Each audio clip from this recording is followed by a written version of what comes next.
What do CEOs need to know about sales these days? A lot. Outdated sales strategies and tactics plague most companies today. Listen to what innovative CEOs and experts have to say about how to change all that with Sales Talk for CEOs. Welcome to Sales Talk for CEOs. Today's topic is so important to me and should be important to everyone out there who is selling. And that topic is trust. We have a huge trust deficit going on out there. I mean, it's kind of been going on for a while with customers not trusting salespeople and prospects, don't really know what to believe when salespeople are pitching to them. But it's just even bigger than that now. We used to trust brands, but now we don't because we don't even know sometimes who's behind it or what's going on. And now with AI, we don't even know if that information that company is putting out, is accurate, or if someone stole their brand and put that out, or if that's the real person even talking in the video. So trust has become a huge issue, but all of us in sales know it is the key to everything, to getting started, to working through the sales process, to closing a deal, to retaining a customer. So I am so excited today to have Ari Galper on the show with me because he is a trust-based selling expert. Welcome, Ari. Thank you so much. Pleasure to be here. Appreciate it. So just before we dive into the topic, tell everyone, what you do and who you serve and what the results are. Sure. So my name is Ari Galper. Obviously, specialize in trust-based selling. But that's about 2 decades now. I can't believe it. I'm actually based in Sydney, Australia, but I'm actually from the U.S. And specialize in essentially closing the long sales cycle gap by focusing only on deep trust, more of a doctor-patient construct. We'll talk about that today, and also the whole issue around the trust recession that you kind of alluded to there. But spent 2 decades working on this with my own languaging and phraseology, work with CEOs and sales teams to kind of shorten the sales cycle and stop chasing what I call ghosts.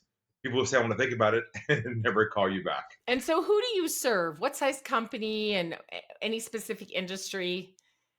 Typically, entrepreneurs who have their own sales teams. We're selling CEOs. People actually are on talking new opportunities. We aren't just the white hat at the office looking at the numbers, but are on the phones, on Zoom, talking to real people, and are just chasing a lot of opportunities. And they're doing what they're told to do, but it's not effective anymore like it used to be. And the conversion rates are kind of dropping. So those are the folks who really more low volume, high margin businesses because every single one counts.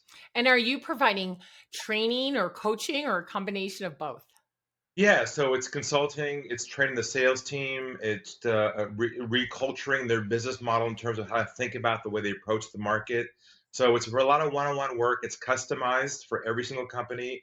We do what we call in-deal coaching. They'll bring their pipeline and the recordings. We actually watch the recordings live together, and even I make calls for them to their clients. So we do lots of fun together. Oh my gosh, that sounds great. And it's something I hadn't really thought about, but listening for trust. So you have a call recording, and we listen for lots of things, right? When we're listening to call recordings, but actually listening for trust. When I said Yes. that, how did that sound? Did they show me that they trusted me in their answer? I think that's so interesting. So, everyone out there, that was a quick tip. Start listening for trust. But okay, so we're going to jump in here and really dig into trust because it's like, what does that even mean anymore, right? With AI and everything else flying out around there. And how do you know who to trust and how do you know what to trust? And trust is not like a given, like, okay, now I trust you forever. You can lose that trust at any time, and especially in a sales process. Now, you and I are both experts in a complex sale, which has a long sales cycle, lots of dollar stakes, lots of people on the selling team, lots of people on the buying team, lots of technical complexities of all kinds. And so we have to maintain trust over time in our Yes. selling. So, all right, what do we do, Ari? What's the first thing that CEOs need to know about trust in order to help their entire sales team be able to focus on that customer, and even just asking that questions, do our customers trust us? Correct. Well, let me drop a few bombs here. The first thing would be that that trust can be built without an actual relationship with someone. It sounds very contrarian, but we're taught to become almost like a peer, get to know them, have them like us, become friends, and over time they trust us. But there's a model we developed. You can actually build trust with someone pre-sale without becoming a peer. Where you're the authority. It's more of a doctor-patient construct. Because see, the thing is, if you're focused only on a relationship building, what happens is the sales cycle is extended over time until they trust you. If you get to know somebody in real life to become their friend, it takes time for them to trust you. So our model and our concept is there's not a lot of time in this day and age to keep somebody pre-sale in the liking you over time, because they might like you, but they may not trust you. The difference there. So our concept is, how can we build trust with somebody without extending the relationship piece? Now, once you're a client, of course, you build a relationship with them. And how you switch it over is using what I call trust-based languaging. Let me give you an example. So rather than Well, saying to hang someone, on, let's pause because I sure, think you said a lot already. Okay. sure, okay, All yeah, right. So you are saying that there is a way for me as a CEO or a seller or correct. founder led sales to build the trust before I've ever even talked to the person. No, well, you can position yourself for sure in advance of the first conversation. But once they get to you for that first, say, Zoom consultation, you don't have to work hard on the rapport building, relationship building. How's it going? Nice to meet you. What do you do? That sales stuff that everybody knows like a mile away, they can sense it when you're trying to kind of do the sales process with them. The way to shift it to be more problem centric, we're really diagnosing with empathy, bedside manner, and you're really going what I call down the iceberg with them and helping them understand the depths of their situation. Like on a doctor, right? First thing it says to you is, what does it hurt? And does diagnostic with you. Now, it's done with warmth, hopefully, but there's less sort of dispensing the medicine in advance. So it is a more of a separating yourself from being the pharmacist and from being the doctor. Because sometimes you try and be both and their best friend all at once for them to kind of feel like, I see. let's get. Yeah. Well, here, people always say, oh, they have to know you, like you, and trust you. I have never agreed with that. They do have to know you, or you're not even in their, their world, right? They have to know you, and they do have to trust you, but they don't have to like you. And Very good. right, I think that's a good example with a doctor, because sometimes we go to doctors Yes. because they're expert at the pain that we have. Doesn't Yes. really matter whether I like them or not, right? But I think it's interesting because to get started, the know you part is important. And if you are consistent online or wherever they find you, that does build some trust, because they're like, oh, that Yes. person consistently talks about these things and they Yes. consistently show up. And so, okay. It's like before you go to the doctor, you ask all your friends, oh, who did you go for your knee Yes. replacement? And then Yes. you read some reviews or something like that. So you do have some, you know them and you have some trust in them. They can spoil that in a minute, but you get into that conversation, and then you're saying in that first conversation you have a chance to really build trust by cut the chit chat and the Yes. usual rapport building that salespeople are taught to Yes. do, and let's get to the point and get to their pain, what they need, what they see, and then be able to provide some insight. Correct. Without all the old school sales behaviors of trying to become their friend first.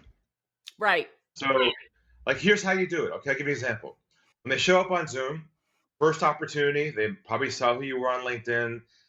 First thing you say to them is, nice to meet you. Nice to meet you as well. That's it for chit chat.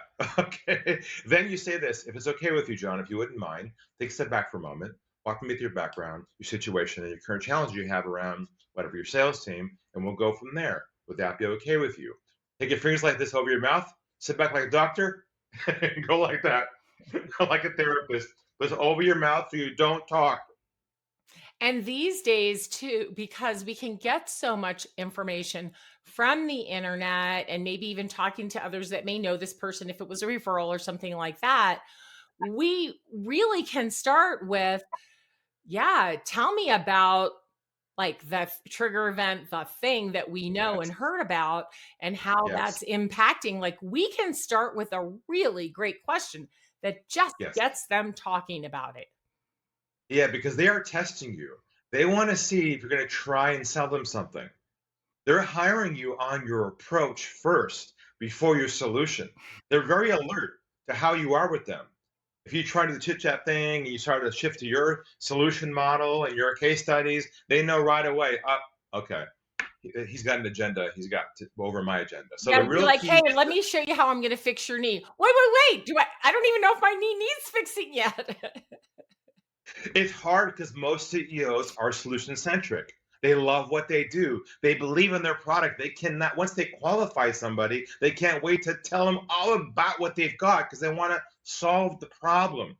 They're being the pharmacist too early in the process. They got to be patient, stay calm, and stop trying to solve the problem too early. Instead, go Yeah. down the iceberg, unpack, and peel back the onion I there. mean, I must say it several times a day. Let's stop selling and start helping. Right? I can't sell you anything until I even know what you need, but I'm trying to sell it to you because you kind of look like some other people I've sold this to, right? Well, Exactly. so if I can take a minute, right, and start to learn and then formulate some ideas in my head that I can share with you versus trying to sell you a product or service, right?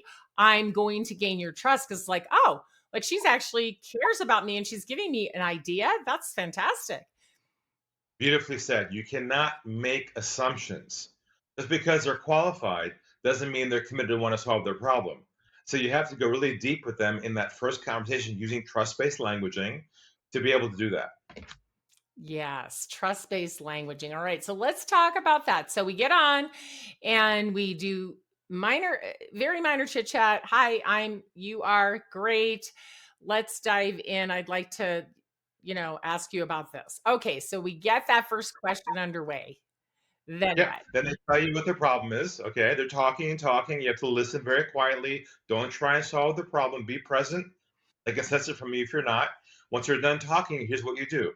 You crystallize and summarize the core issues. You say, so what I'm hearing from you is your core problems are X, Y, and Z. Is that right? And they go, exactly. Tick box number one. He's listening. Next question you say is, how long has it been a problem for? Hmm. Next question. What have you done so far on your own to try and resolve it? Okay. And you go through a series of questions below that, even things like this. What is what I call COI, cost of inaction? What's it costing them not to solve it? Reverse engineer the problem itself, help them see the impact of it. So you might say, have you thought about what it's costing you right now not to deal with this? Have you thought about what's costing you psychologically at home, with whatever your solution, whatever the problem is, you help them monetize the actual problem itself. Otherwise, they can't justify writing you a check to want to solve it. So it's very counterintuitive here because we're trying to help them understand the full gravity of their own situation. Once you get there, the last question, go ahead. Yeah. I've heard there's a little danger in that lately. There's a lot of people who are disagreeing with that method. Used to be the COI or the challenger kind of way, like, oh, so what do you think it's costing you? And understanding that buyers are really overwhelmed, I would sort of tiptoe around there or maybe phrase it in a little bit of a different way. But I get what you're saying.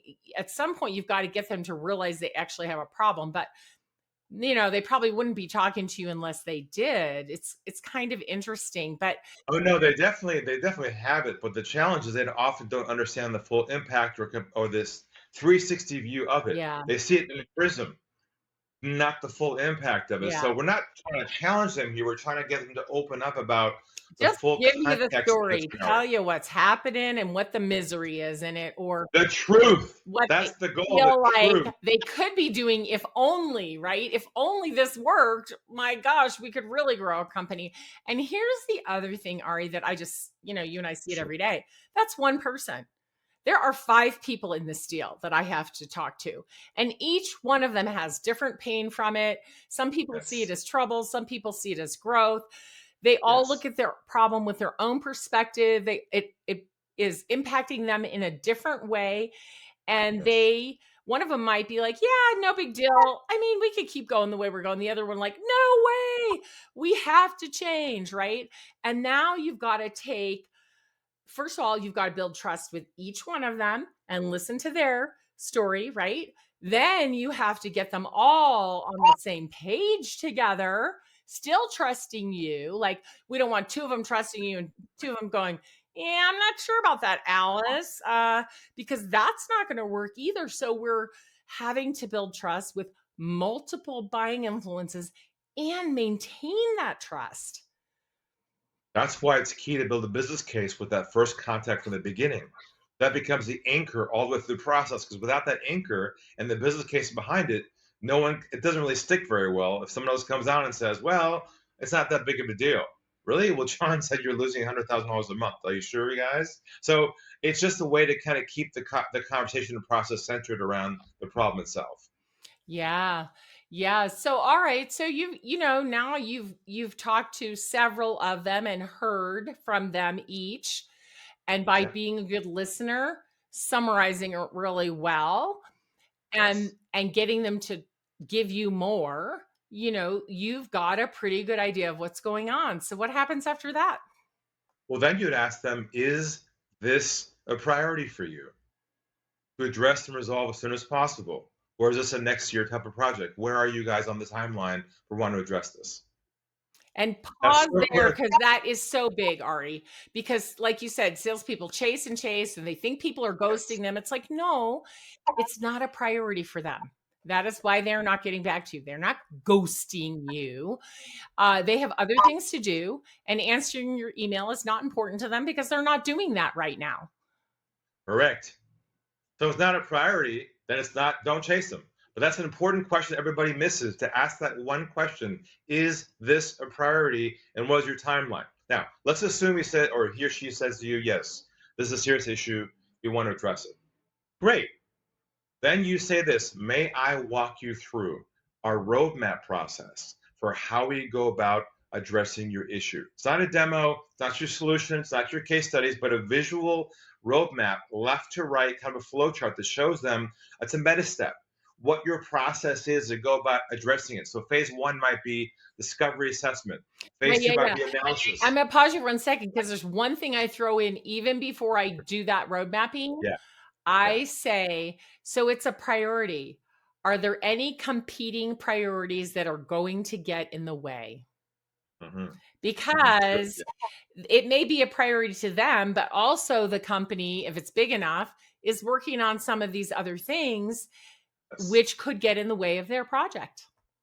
That's kind of like, are there any roadblocks that we should talk about in advance before we pursue this process, or the things that might get in the way? Absolutely right. Very good. That clears the beachhead, so to speak, in the beginning. And then you hopefully, most people have a process, but they don't visualize it. Your process has to be in a visual tool, like a roadmap. I'll give a quick example. When I used to go on site to visit with a lot of teams in the beginning, pre-sale, I spin this along with me. It's a tube I had under my arm. We'd be in the conference room, and we get to the point where we'd ask that question as a priority, and I'd say, "Yeah." I'd say, "May I walk you through our process?" They go, "Sure." I'd pop this little top off the top of this thing, and out would come my physical roadmap. It was laminated extra large, and I laid it on the conference table, and I'm not kidding you, Alice. Every head went like this. What is that? This is our roadmap. Phase one, phase two, phase three. And they're enthralled by this thing, as simple as it is. And I'd say, what are your thoughts on the roadmap, everyone?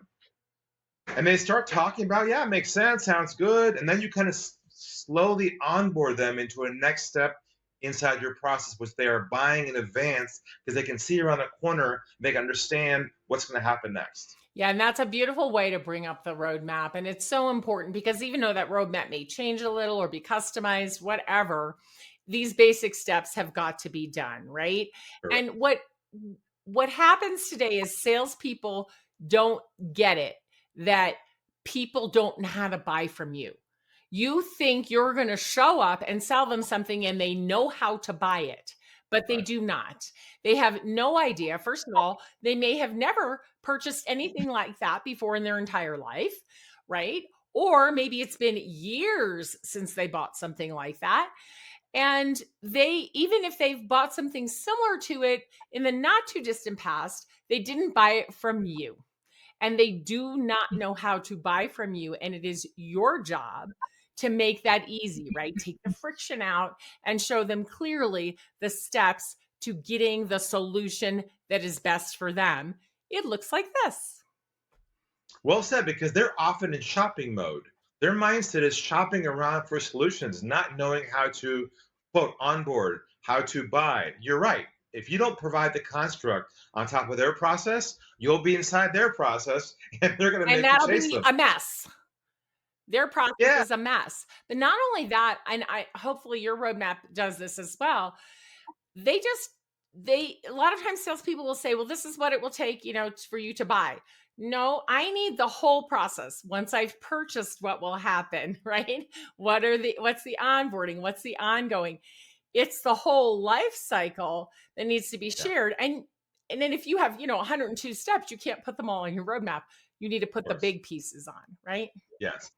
If they have to agree to the process map in advance of the next step. If they don't, we exit. We leave them. Because if they don't follow the process, they're going to drop off. They're going to fight it. They're going to make us chase them. So the key is saying this languaging, which is once you show them the roadmap, you don't say if you have any questions. You say, what are your thoughts on the roadmap process? And they usually go, makes sense. And you say this, where would you like to go from here? And on their own, they say, well, why don't we start with the next step? Sounds good. So you're not trying to move them forward. They on their own are buying because you're creating enough space for them using the language where they feel comfortable with you because you're not attempting to move them forward overtly. Yeah, well, I think that right. What you want is for people to buy, not for you Yes. have to continuously sell them, sell them, sell them, right? And Correct. that's what we talk about the buyer journey or the buying process, because that's really what salespeople are there to guide. They are Yes. there to guide that buying process. And again, the people buying from you don't know what that is. They know some of the things they have to do inside their company to get something purchased, but they don't know the exact steps. And usually, the things we sell today are pretty complicated and Yeah. they need to know that at this point, yes, IT will have to get involved and it's going to take a little bit. And then maybe the contract's going to have to go to legal. Do you have a legal department? How do you usually handle that? Like, what are the places where things might get stuck and you may not get what you need on time if they do get stuck there? Yeah. Look, complexity equals mistrust. Simplicity equals trust. If you can lay out the roadmap in advance to them, makes sense to them, and it feels like it's doable, then they'll trust you. If it's too complicated and you're talking about your stuff all the time, they'll say to you this phrase, which is so common, which is, I like to think about it. You're like, oh, okay. You chase them afterwards and they ghost you. Yeah. Well, they're thinking about it. It takes time. But yeah, we got to stay out of that place for sure. So, CEOs who are out there doing some of the selling, maybe they're managing their team that's selling, or maybe they're managing the managers that are managing the team that's selling. What do they need to know to get this started at their own company? Okay, so the first tip I'm going to throw out here is I'm going to ask every CEO listening to remove one key word from the vocabulary and never use it again after today. And here it comes. It might hurt just a bit. I'm going to ask you all never again to use the word follow up as of today on your phone calls or emails ever again. Okay? Because follow up is a sales word. And follow up means you're moving things forward. Here's what you say instead. I'm just giving you a call to see if you have any feedback on our previous conversation. Any feedback. So small languaging in itself for your sales team can make a huge difference when you try to re-engage people. But the goal to, if you're training a sales team, you have a team underneath you, is that, like you said earlier, is to essentially the big picture is stop selling, build trust instead, which is a whole separate skill set that you talk eloquently about too as well. And the key is to be problem centric, not solution centric. It's so easy for reps to, in their mind, qualify and assess so quickly. They size them up and they go right into the next step in their process without going down below that iceberg down to the point of saying is it a priority or not. So the real key is having your people get comfortable with the idea of not solving it too quickly, but just staying inside the problem as long as they can until they hear the magic phrase, which is, how can you help me? Mhm. Yeah. Takes a lot of patience. Right. It does take patience, and it doesn't happen on one phone call usually, Correct. and it doesn't happen with the first person you talk to necessarily, and it may happen when there are 3 or 4 or 5 or 8 people on the call with you, and you've got some of your team on the call, and, there's lots going on, and I think today it's always been true, but today for sure, we need to have patience in sales. It's a long game. Unless you've got a transactional sale, copy your paper. When it runs out, got to buy more, right? Unless you're doing that, if you're in a complex sale where there's high dollar stakes and we're, multi-year licenses, just doesn't happen overnight. And people say, oh, it's a 12-month sales cycle. You're probably lengthening your own sales cycle because you're not approaching it properly, but it does take time, and people are in contracts with other people and they do have other priorities. And that's why you need to find out, oh, this is going to be a 12-month sales cycle. I know that in advance. And I'm not like, oh my gosh, it's been taking 12 months. It's the exact opposite. I knew it was going to take 12 months. They had to finish up their contract. We had to do these things. And that is where I forecasted it. So I'm not moving it every month because I'm hoping they're going to buy from me. I'm saying from the beginning, this is what they're doing. This is when their contract ends. This is when we can begin our work. And this is when the customer will be ready to buy. And therefore, I am forecasting that date. Yeah, your roadmap has to match their roadmap as well, because they have their own things they have to get through milestones. You have your milestones. You have to line those two up together so everyone feels comfortable with the process. Otherwise, there'll be friction somewhere along the way, which extends the process out. And now they have to deal with that model as well. So oftentimes, long sales cycles are indicative of a lack of trust because there's a lot of delays, not responding quickly to someone you don't respect or trust. So that really holds them together when you start at the beginning and get it right versus try and catch up with it later on down the Okay, road. so in your process, for the CEOs out there who are trying to get their sales teams to adjust, stop following up. Follow up is I'm following up because I need something, right? So you want some other type of trigger, which is what did you think of, or do you have any feedback on our last conversation? Something of that nature to help them respond. But of course, before we got off the last meeting, the last call, the last meeting, whatever, we should have scheduled our next Correct. meeting. Doesn't always happen. But if they're actually truly interested, it will happen. And this is what Exactly. I think it's more of the salesperson forgetting than anything else, because people who do want to move forward with you will schedule. And sometimes that schedule has to change, but get it on the calendar, right? Yes. And then in between, especially if it's going to be a number of weeks, we still have to communicate with them something of value. Yes. Oftentimes, the reps forget to schedule. They assume their job is to chase. And the reason why is they're missing the languaging for how to actually say it. Here's how we teach our reps to say it. You say, if you would you be open? That's the key phrase. Don't say interested. Would you be open? Let's scheduling time on our calendars together to keep this thing process going together to avoid you and I chasing each other back and forth. Would you be okay with that? Yeah, just When you say ask it to somebody, someone. they go, sure, Sam, I respect you for that. Build trust. Respect, yeah, Right? Okay, so stop saying, I'm just following up. That's the first thing you yes, want CEOs to do. Next, we yes, got to make sure that we use the right language to make the prospects feel comfortable to schedule the next correct. call with us. Yeah. Okay, what else? Some of the key phrases there are rather than say, would you be interested, you say, would you be open? Open doesn't force them to a yes or no, but it creates a comfort level for them to say, that sounds good. So some key languaging on there. So once you're onboarding somebody as in your process and they're already engaged on the calendar, that's typically when the relationship begins because they're already agreeing to your process. Things are going well.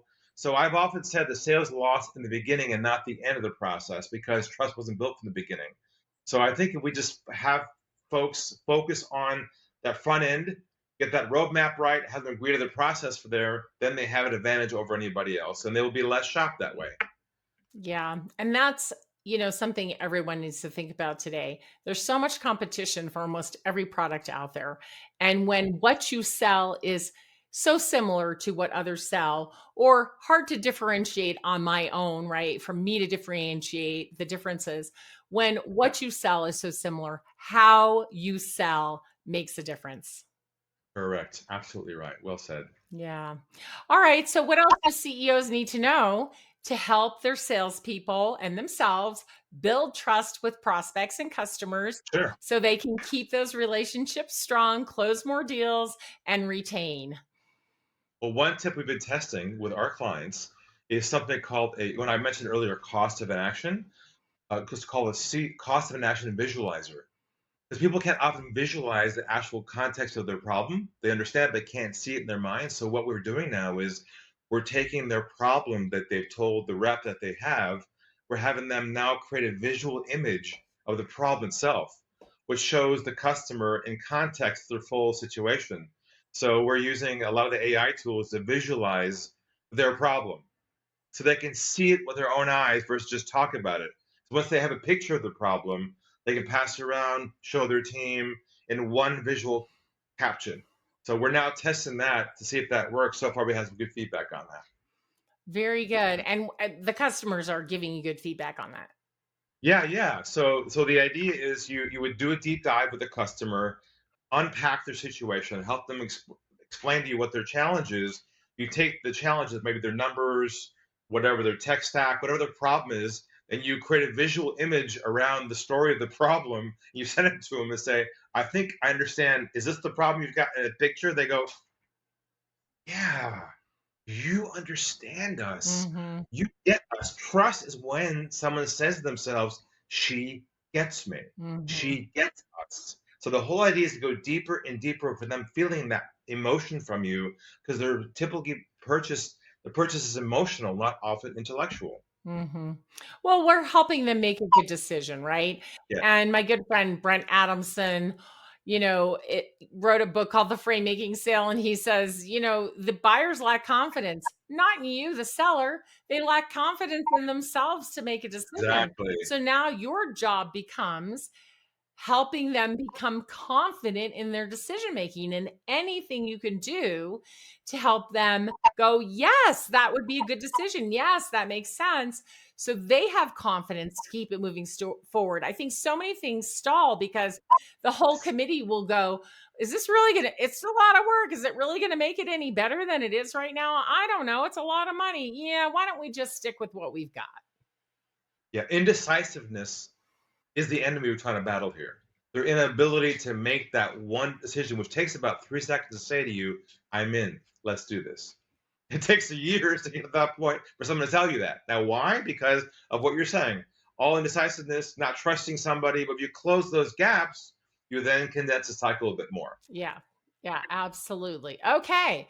So now we've got this kind of cool visual that's like, hey, we get you, right?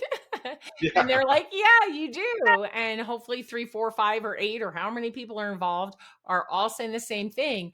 And again, throughout this, we are removing friction, removing friction, removing friction. It's amazing to me, Ari, how much friction companies put in their sales process, how hard they make totally. it for people to buy from them. I'll give you a great example of this. I had a rep the other day who's been chasing this deal for a long time, and he sent the gentleman a proposal. And I said, and then, so what's the problem? He said, well, he's not calling me back. I sent it to him. It's what he wanted. I said, why did you send it to him? I said, stop sending Right. proposals. Schedule a Zoom call, Right. show screen, open up page by page, get feedback, talk about it, and have it happen live, not in their inbox. He's like, oh, everyone just sends stuff out and waits for answers. It's crazy. 100%. Like that's one of the main things I teach my clients is do not send a proposal by email.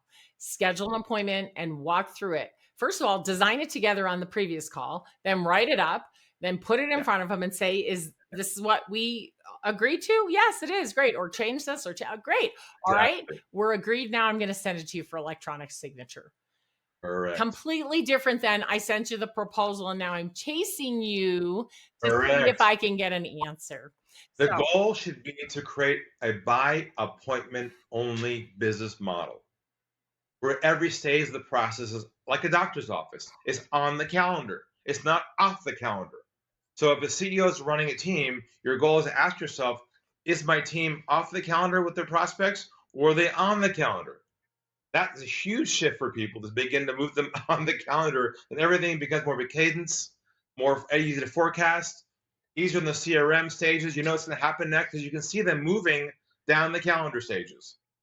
yeah, absolutely. Well, the calendar, I live and die by the calendar. And I think that all salespeople should, because what I should see on their calendar is appointments to talk to people who can buy, Yes, right? exactly. Like, Who are engaged, who are trusting you, who are agreeing to the process, and right? you're all moving forward together. It's not the salesperson got way ahead of the buying Exactly. team, right? So If you absolutely. remove the chase from the process, you've won half the battle right there. All right. Anything You're else already distinct. really important that these CEOs need to know in order to get this trust-based selling going at their company?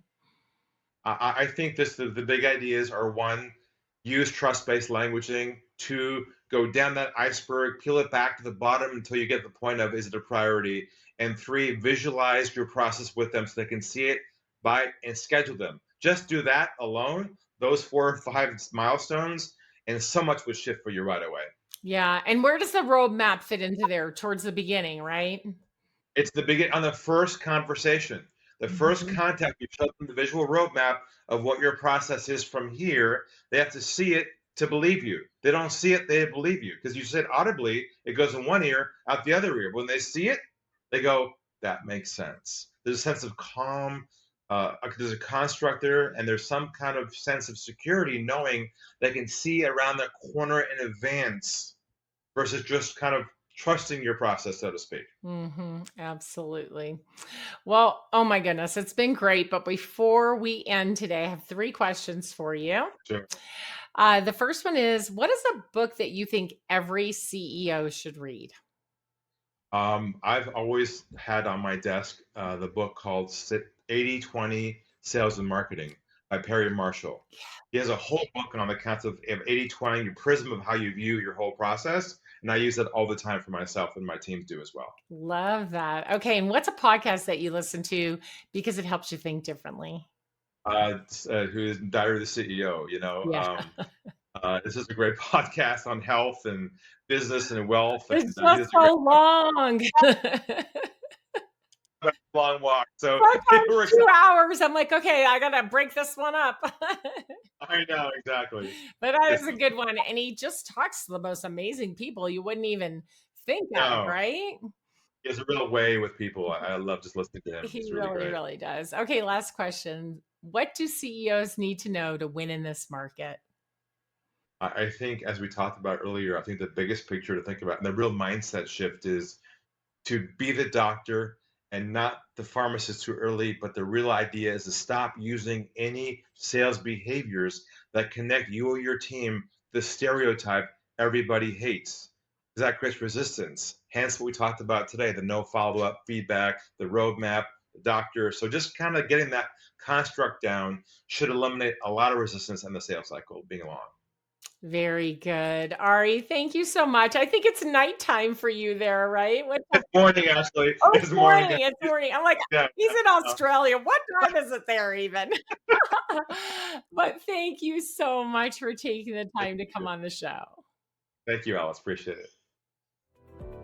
If you enjoyed the show, please like and subscribe, and we'll see you next week.